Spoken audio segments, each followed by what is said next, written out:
जय हिंद साथियों, नमस्कार। ट्रिपल सी की इस बूस्टर डोज क्लास में आप सभी का फिर से बहुत बहुत स्वागत है।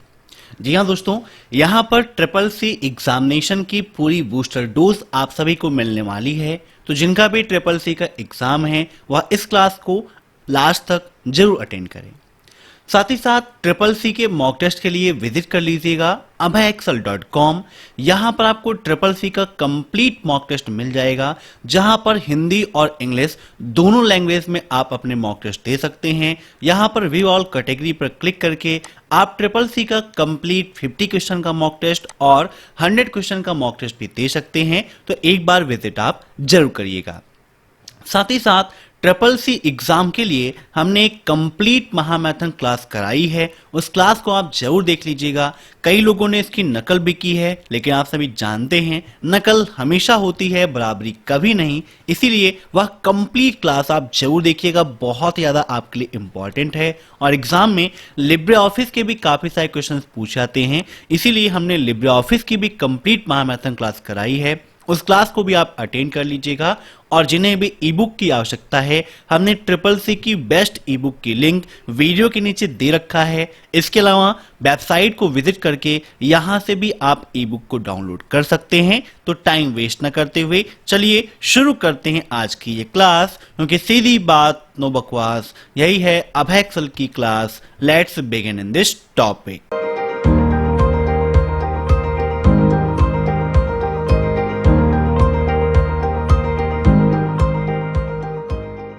आज का पहला प्रश्न है, एक उपकरण जो एक डिजिटल सिग्नल को एनालॉग सिग्नल में परिवर्तित करता है उसे क्या कहते हैं? A device that converts a digital signal into an analog signal. Options हैं एडीसी, P2M, DAC या PWM। इन सभी क्वेश्चंस को आप सभी लोग मॉक टेस्ट के रूप में लेते रहिए और कमेंट बॉक्स में आंसर देते रहिए। वीडियो के लास्ट में आप जरूर बताइएगा कि आपके कितने क्वेश्चन सही हुए हैं। तो इसका राइट आंसर हो जाएगा ऑप्शन सी, DAC। अब DAC का फुल फॉर्म क्या है, यह भी आपके लिए काफी इंपॉर्टेंट है। तो इसका फुल फॉर्म होता है डिजिटल टू एनालॉग कन्वर्टर, याद रखिएगा। अब एक क्वेश्चन और बनता है, यहीं से बात कर ली जाती है मॉडम की। मॉडम एक कैसा डिवाइस है? IO डिवाइस है। मॉडम यहां पर क्यों बताया? क्योंकि वह भी डिजिटल सिग्नल को एनालॉग सिग्नल में कन्वर्ट करने का काम करता है। तो मॉडम एक IO डिवाइस है। IO का मतलब होता है इनपुट आउटपुट, मींस वह इनपुट डिवाइस का भी काम करता है और आउटपुट डिवाइस का भी काम करता है। तो मॉडम एक ऐसा IO डिवाइस है जो डिजिटल सिग्नल को एनालॉग सिग्नल में और एनालॉग सिग्नल को डिजिटल सिग्नल में कन्वर्ट करने का काम करता है, मीन्स वो दोनों काम करता है। ठीक है। अब नेक्स्ट, साइबर स्टॉकर्स किनको ज्यादा परेशान करते हैं? चाइल्ड्स को, एल्डर्स को, ओल्ड पर्सन को, या इनमें से कोई नहीं? बताइए, साइबर स्टॉकर्स निम्न में से सबसे अधिक किसको परेशान करने का कार्य करते हैं?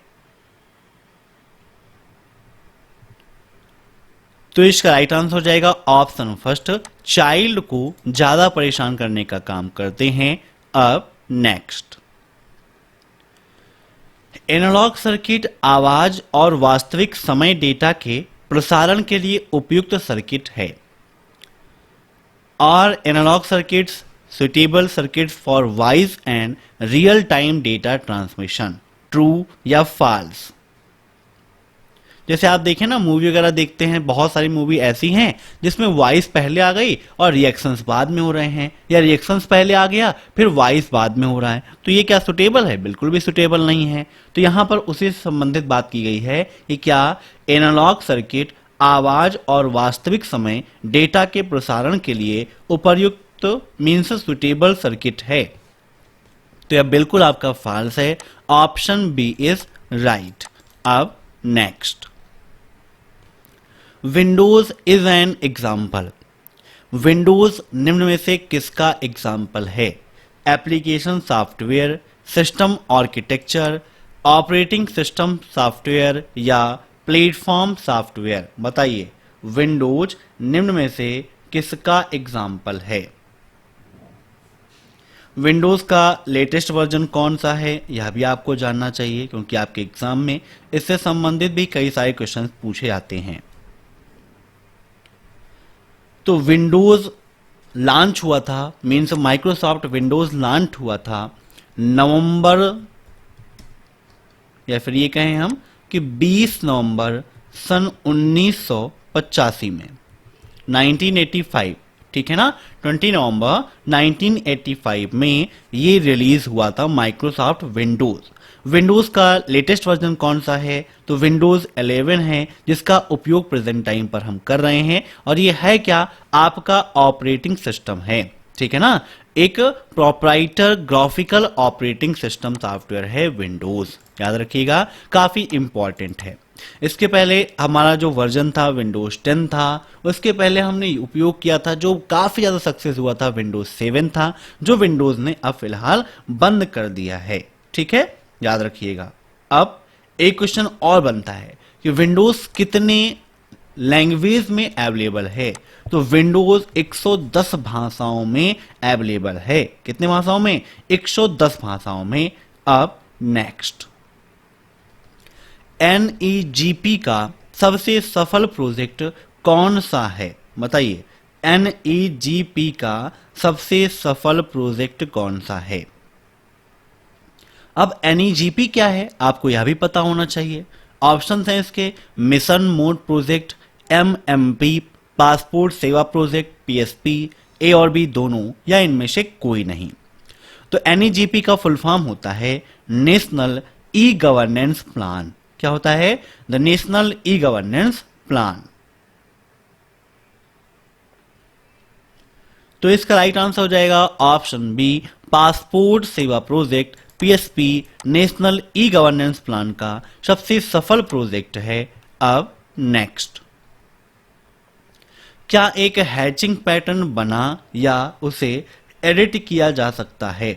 बताइए, क्या हैचिंग पैटर्न को हम बना भी सकते हैं और उसे एडिट भी कर सकते हैं? ये क्या होता है? कई अलग अलग प्रकार का कॉम्बिनेशन होता है, हॉरिजॉन्टल, वर्टिकल और डायगोनल लाइन का, ठीक है ना। तो बिल्कुल सही है, कोई दिक्कत नहीं है, हम बना भी सकते हैं, एडिट भी कर सकते हैं। अगर हमें ऑटोकैड वगैरह की जानकारी है तो आसानी से यह काम कर सकते हैं। Option first is right. अब नेक्स्ट, आप किसी भी समय क्लोज बटन पर क्लिक करके स्पेलिंग चेकर का उपयोग बंद कर सकते हैं। मीन्स अगर हम चाहते हैं कि स्पेलिंग चेकर का जो ऑप्शन है वह बंद हो जाए तो क्या क्लोज बटन पर क्लिक करते हैं। स्पेलिंग चेकर का क्या काम है? यह हमारे डॉक्यूमेंट्स में स्पेलिंग को चेक करता है कि जो भी स्पेलिंग हमने लिखा है वह सही है या फिर नहीं है। तो यहां पर देखिए, हम ओपन कर ले रहे हैं आपके सामने लिब्रे ऑफिस राइटर, क्योंकि लिब्रे ऑफिस राइटर में हम आसानी से स्पेलिंग चेकर का उपयोग कर सकते हैं। स्पेलिंग चेक करने के लिए हम किस शॉर्टकट की का उपयोग करते हैं, या क्वेश्चन भी हमारे एग्जाम में पूछा जाता है कि स्पेल चेक करने के लिए किस शॉर्टकट की का उपयोग करते हैं। तो यहाँ पे देखिए, टूल्स पर हम जाते हैं तो टूल्स पर हमें मिलता है स्पेलिंग का ऑप्शन, जहां पर शॉर्टकट की है F7, ऑटोमेटिक स्पेल चेकिंग की शिफ्ट प्लस F7 दिया गया है। यदि हम कहीं पर भी स्पेलिंग चेक कर रहे हैं, मान लीजिए यहाँ पर हमने मैंगो की स्पेलिंग लिखा, अभी लिखा वो सही है, दूसरी स्पेलिंग हमने लिख दिया, तो क्या यह स्पेलिंग सही है? नहीं सही है। हमें चेक करना है तो टूल्स पे जाएंगे, स्पेलिंग पर क्लिक करेंगे तो यहां पर ये बता देगा कि भाई ये वर्ड डिक्शनरी में अवेलेबल नहीं है। हाँ, क्या हो सकता है? मैंगोज हो सकता है, तो यहां से आप इसे करेक्ट भी कर सकते हो। दूसरा चीज है, यहां से ऑटोमेटिक स्पेल चेकिंग का ऑप्शन है, इस पर आप क्लिक कर देंगे तो क्या होगा? ये एक्टिवेट हो जाएगा और कोई भी गलत वर्ड यहां पर आप टाइप करेंगे तो वो बता देगा। नीचे एक रेड अंडरलाइन आ जाएगी, यहां पर आप देख सकते हैं कि नीचे एक रेड अंडरलाइन आ चुकी है। अब इसको बंद करना है तो यहीं टूल्स पे जाके इसी बटन पर ऑटोमेटिक स्पेल चेकिंग ऑप्शन पर क्लिक कर देंगे तो अब बंद हो जाएगा। कोई अलग से क्लोज बटन का ऑप्शन यहां पर नहीं दिया गया है। क्लोज बटन ये है, इस पर क्लिक करेंगे तो हमारा पूरा लिब्रे ऑफिस राइटर क्लोज हो जाएगा। ठीक है, तो यहां पर इसका राइट आंसर क्या हो जाएगा? Option B false. क्लोज पर क्लिक करके, इस बटन पर क्लिक करके हम बंद नहीं कर सकते हैं। अब नेक्स्ट, क्या उमंग ऐप गुजराती भाषा में उपलब्ध है? बताइए, क्या उमंग ऐप गुजराती भाषा में भी अवेलेबल है? ट्रू या फॉल्स?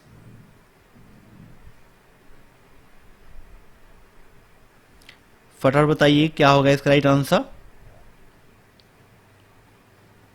बहुत ज्यादा इंपॉर्टेंट है कि उमंग क्या होता है, उमंग का क्या उपयोग है, इसमें कौन कौन सी सर्विसेज मिलती हैं, ये सब कुछ आपके एग्जाम में पूछाता है।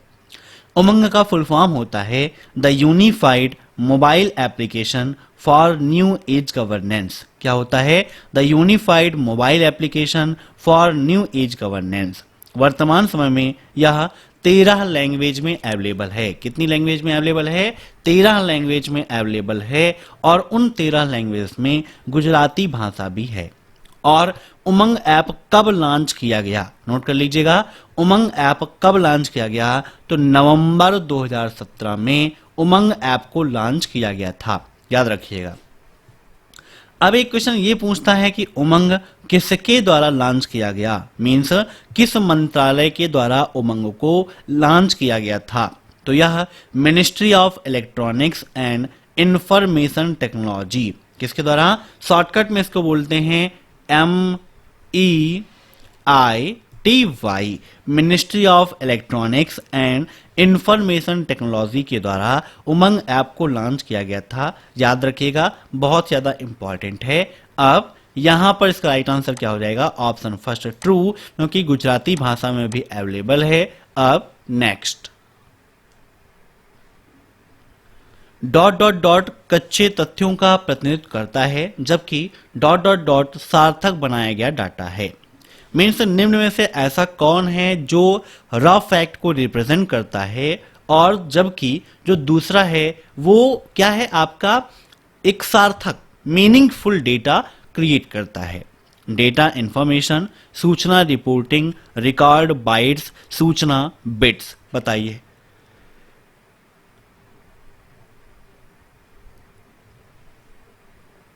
क्या होगा इसका राइट आंसर? तो देखिए, जो डेटा होता है वो क्या है? आपका रॉ फैक्ट्स है, और जो इंफॉर्मेशन है वो मीनिंगफुल डेटा होता है। तो यहां पर इसका राइट आंसर क्या हो जाएगा? Option first. अब नेक्स्ट, वाइबर क्या है? सोशल नेटवर्किंग साइट्स है, ब्राउजर है, सर्च है, या फिर ईमेल है? तो इसका राइट आंसर हो जाएगा ऑप्शन फर्स्ट। यह क्या है? आपकी सोशल नेटवर्किंग साइट है। अब नेक्स्ट, IMF का पूर्ण रूप अंतरराष्ट्रीय मुद्रा कोष है। बताइए, क्या IMF का फुल फॉर्म अंतरराष्ट्रीय मुद्रा कोष है? इंटरनेशनल मॉनेटरी फंड, बिल्कुल सही है। Option first is right. ठीक है, नोट कर लीजिएगा, काफी इंपॉर्टेंट है। मीन्स इसमें लगभग 190 मेंबर्स हैं अलग अलग कंट्रीज के। अब नेक्स्ट, IMPS के तहत कौन सी सेवाएं उपलब्ध हैं? बताइए, IMPS के तहत कौन सी सेवाएं अवेलेबल हैं? Fund transfer and remittance, merchant payments, NUUP, या ऑल ऑफ दी अबव? सबसे पहले आपको पता होना चाहिए कि भाई IMPS है क्या, इसका फुल फॉर्म क्या है। तो IMPS का फुल फॉर्म होता है इमीडिएट पेमेंट सर्विस। ये क्या है? एक instant inter bank electronic fund transfer system है, जो मोबाइल फोन के द्वारा आप आसानी से मनी ट्रांसफर कर सकते हो या फंड ट्रांसफर कर सकते हो।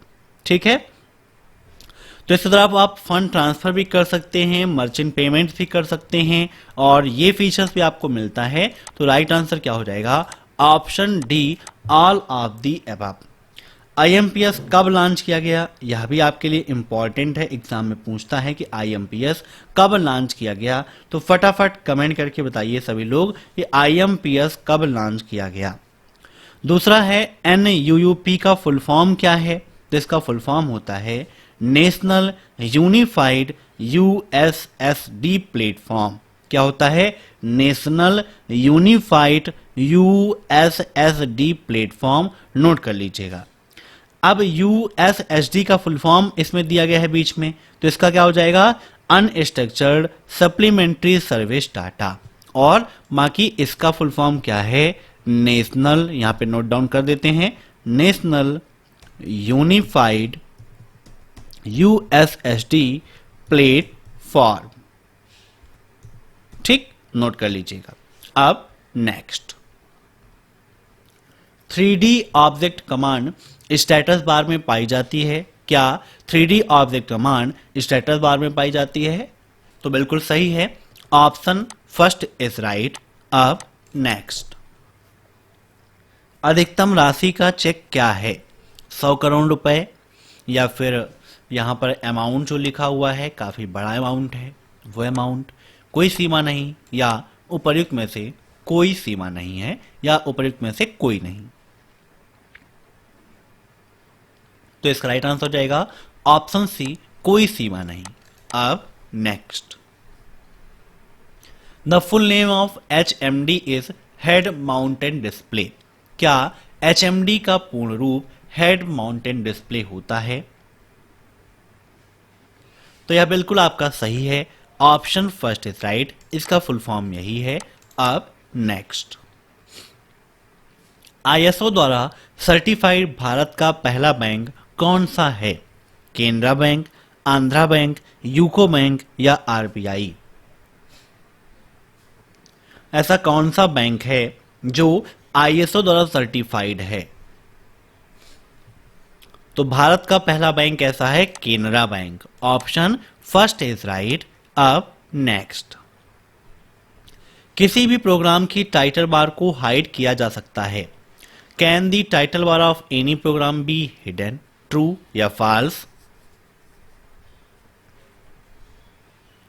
तो यह बिल्कुल आपका फॉल्स है, आप टाइटल बार को हाइड नहीं कर सकते हो। टाइटल बार आपको ऊपर प्रदर्शित ही होगी। आप टास्क बार की बात करें तो किसी भी प्रोग्राम को ओपन आप किए रहें, टास्क बार को अगर हाइड करना चाहते हैं तो टास्क बार को हाइड कर सकते हैं, लेकिन टाइटल बार को हाइड नहीं कर सकते। ठीक है, याद रखिएगा। अब नेक्स्ट, निम्न में से कौन सा सॉफ्टवेयर आपके कंप्यूटर की जासूसी करता है और संबंधित सूचनाओं का आदान प्रदान करता है? स्पाईवेयर, वायरस, ट्रोजन हॉर्स या इनमें से कोई नहीं?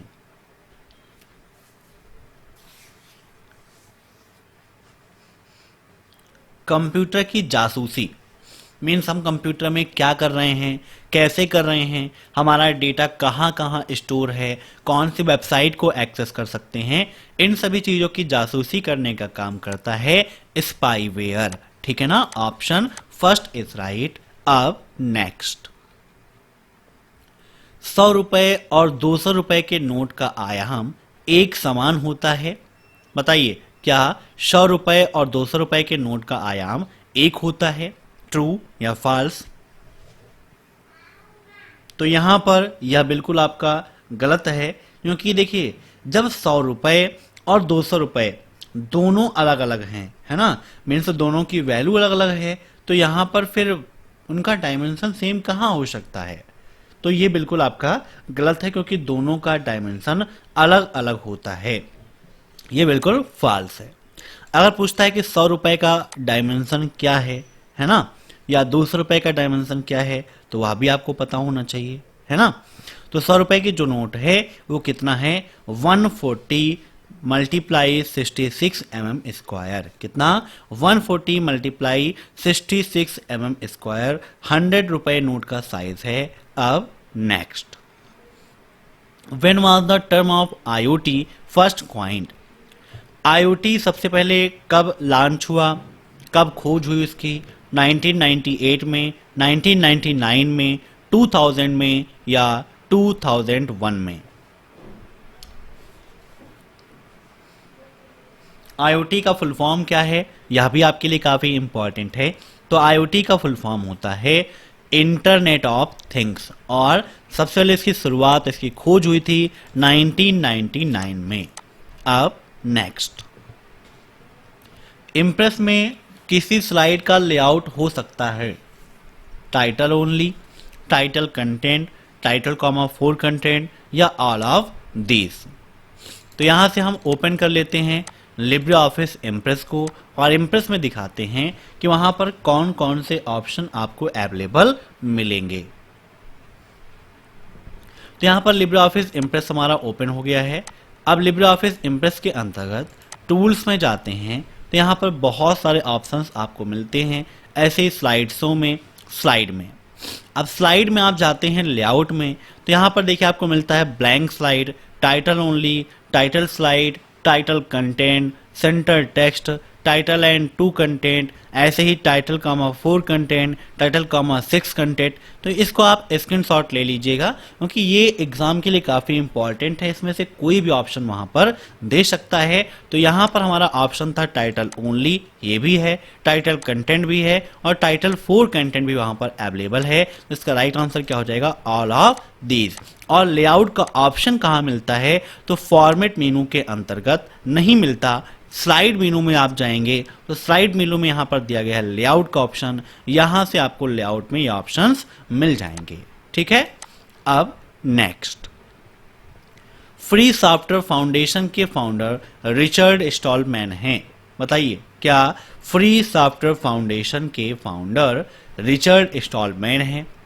कभी कभी पूछ लेता है इसका फुल फॉर्म, FSF है ना, तो FSF का फुल फॉर्म होता है फ्री सॉफ्टवेयर फाउंडेशन। याद रखिएगा, काफी इंपॉर्टेंट है। तो बिल्कुल सही है, इसके फाउंडर रिचर्ड स्टॉलमैन ही हैं। अब नेक्स्ट, आधार सीडिंग क्या है? आधार कार्ड को मोबाइल से जोड़ना, आधार कार्ड को सही कराना, आधार कार्ड रद्द कराना या आधार कार्ड को बैंक खाते से जोड़ना। तो आधार सीडिंग का काम है कि हम ये चेक कर लेते हैं कि हमारा आधार कार्ड हमारे बैंक अकाउंट से लिंक है या फिर नहीं। तो इसका राइट आंसर क्या हो जाएगा? ऑप्शन डी, आधार कार्ड को बैंक खाते से जोड़ना। अब नेक्स्ट, स्लाइड एनिमेशन ट्रांजिशन के समान है, लेकिन वह सिंगल स्लाइड में व्यक्तिगत एलिमेंट पर लागू होते हैं। मीन्स क्या स्लाइड एनिमेशन ट्रांजिशन के जैसे होते हैं और वह सिंगल स्लाइड में एक पर्सनल, है ना, इंडिविजुअल एलिमेंट पर लागू होते हैं? ट्रू या फॉल्स? तो सही बात है, बिल्कुल सही है, ऑप्शन फर्स्ट इज राइट। अब नेक्स्ट, विंडोज के डायलॉग बॉक्स में नेक्स्ट टैब पर जाने के लिए किस शॉर्टकट की का उपयोग करते हैं? बताइए, आप में से बहुत सारे लोग हैं जो विंडोज का उपयोग करते हैं, मीन्स विंडोज ऑपरेटिंग सिस्टम का उपयोग करते हैं। बताइए क्या होगा इसका राइट आंसर?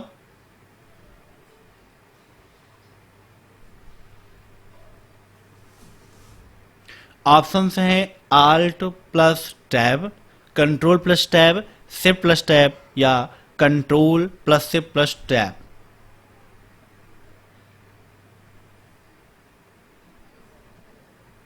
बताइए फटाफट।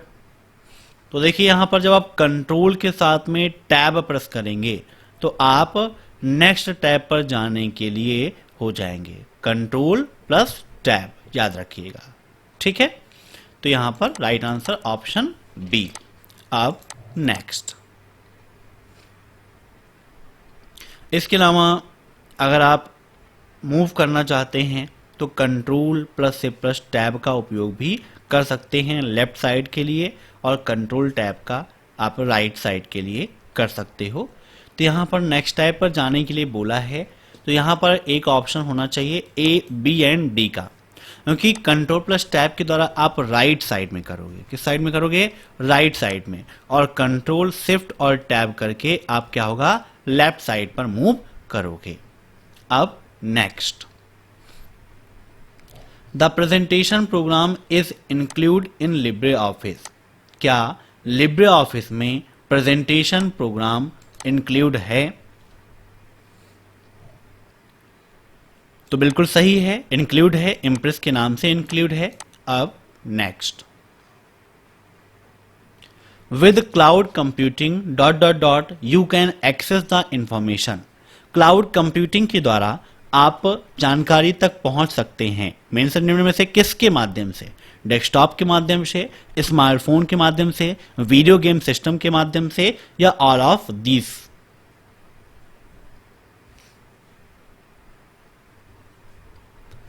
तो इसका राइट आंसर हो जाएगा option D, all of these. क्योंकि देखिए, डेस्कटॉप के माध्यम से पहुंच सकते हैं, स्मार्टफोन के माध्यम से पहुंच सकते हैं, और वीडियो गेमिंग सिस्टम में भी हमारा डेस्कटॉप पीसी यही सब कुछ आता है। तो यहां पर right answer all of these. अब नेक्स्ट, लिब्रे ऑफिस इंप्रेस में जूम का मिनिमम साइज कितना होता है? 5, 10, 200 या फिर 20? तो यहां पर देखिए, लिब्रे ऑफिस इंप्रेस ओपन है। अब लिब्रे ऑफिस इंप्रेस में मिनिमम जूम के लिए हम यहां पर माइनस पर क्लिक करते हैं, तो यहां पर आप देख सकते हैं मिनिमम जूम हमारा कितना हो गया? 5% हो गया। तो राइट आंसर इसका ऑप्शन फर्स्ट, 5%। अब नेक्स्ट, बहुविकल्पी परीक्षा के आंसर शीट का मूल्यांकन किसके द्वारा किया जाता है? मीन्स जो मल्टीपल चॉइस एग्जामिनेशन होते हैं उसकी आंसर शीट किसके बेस्ड में होती है? OCR, OMR, MICR या BCR? तो इसका राइट आंसर हो जाएगा ऑप्शन सेकेंड, OMR सीट होती है। OMR का फुल फॉर्म क्या है? यह भी ट्रिपल सी एग्जाम में बहुत पूछा आता है। तो OMR का फुल फॉर्म होता है ऑप्टिकल मार्क रीडर, या कहीं कहीं आपको ऑप्टिकल मार्क रिकॉग्नाइजेशन भी मिलता है। OCR का फुल फॉर्म क्या है? तो ऑप्टिकल कैरेक्टर रीडर या रिकॉग्नाइजेशन होता है।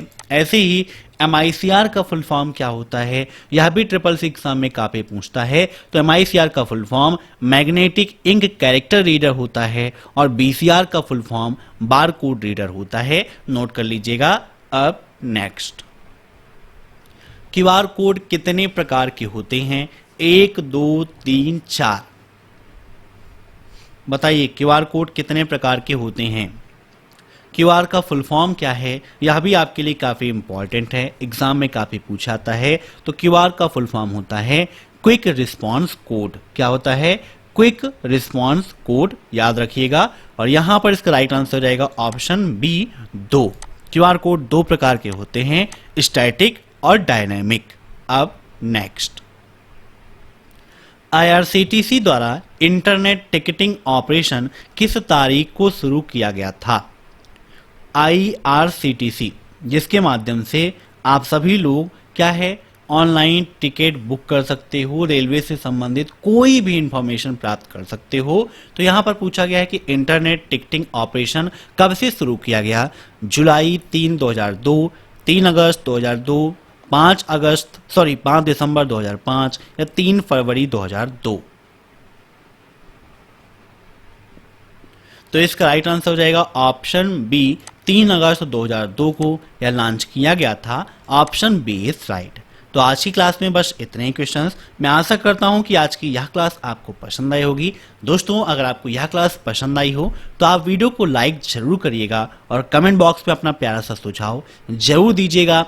और चैनल पर नए हैं तो चैनल से जुड़ने के लिए सब्सक्राइब करके बेल आइकन को प्रेस कर लीजिए। ट्रिपल सी के मॉक टेस्ट, ट्रिपल सी के क्रैश कोर्स और ई बुक के लिए वेबसाइट abhaexcel.com को विजिट कर लीजिए। Thanks for watching my video. फिर मिलते हैं नेक्स्ट क्लास में, तब तक के लिए बाय बाय।